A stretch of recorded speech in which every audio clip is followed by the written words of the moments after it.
Entre janvier 2025 et janvier 2026, la demande de soins a augmenté de manière significative dans les centres hospitaliers du pays, a constaté le ministre de la Santé publique et de la Population, le docteur Bertrand Sinal.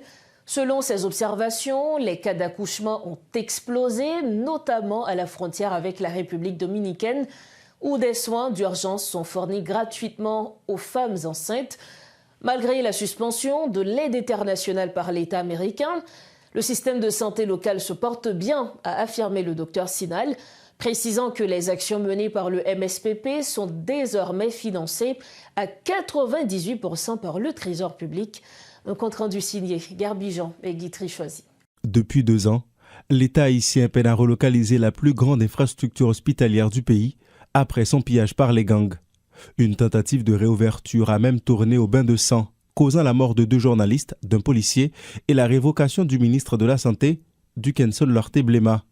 Son successeur, le docteur Bertrand Sinal, préfère parler depuis d'une relocalisation provisoire.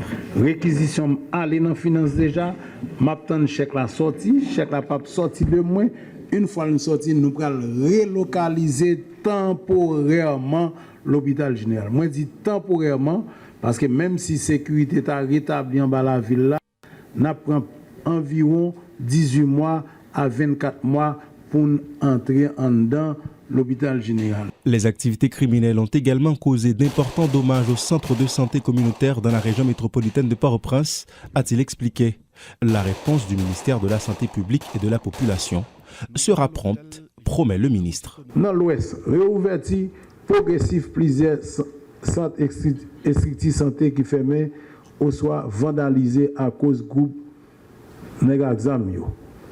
Centre de santé Solino, nous sommes actuellement, centre de santé Bel Air, nous commençons à réhabiliter, centre de santé La Saline, centre de santé Béthanie, lui-même lui commence à faire accouchement. Sinal Bertrand évoque notamment des actions menées pour faciliter l'accès aux médicaments et aux intrants fragilisés en raison du contrôle des routes nationales par les gangs et l'interruption des vols internationaux sur Port-au-Prince. En premier temps, nous voyons 4 conteneurs 40 pieds dans la Côte-Iguave. Yon allé dans Sid, yon allé dans Grandance, yon allé dans Nip, yon allé dans Sides. Dans le deuxième temps, nous voyons 5 conteneurs 40 pieds dans la cour la Tibonite, dans la cour Gonaïve, yon pour la Tibonite, yon pour Nord-Ouest, yon pour Plateau Central, yon pour Nord-Ouest, yon dans le département Nord. Les autres réalisations mentionnées concernent la construction et la rénovation de centres de santé à travers le pays. Selon le titulaire du MSPP, plus d'une vingtaine de structures de santé sont en plein chantier alors que d'autres ont déjà été inaugurées. Moi, je voulais préciser que la construction HCR Wana maintenant, qui est important pour nous, il va le lancer très bientôt et m'a invité. En termes simples et directs, nous arrivons à intervenir sur plus passer une trentaine de projets de construction et réhabilitation à travers le pays. Toutes ces actions menées sont financées à plus de 98% par le Trésor public pour pallier l'arrêt de l'aide américaine en matière de santé. Depuis des années, les organismes de défense des droits humains ne cessent de dénoncer la violation systématique du droit à la santé des Haïtiens.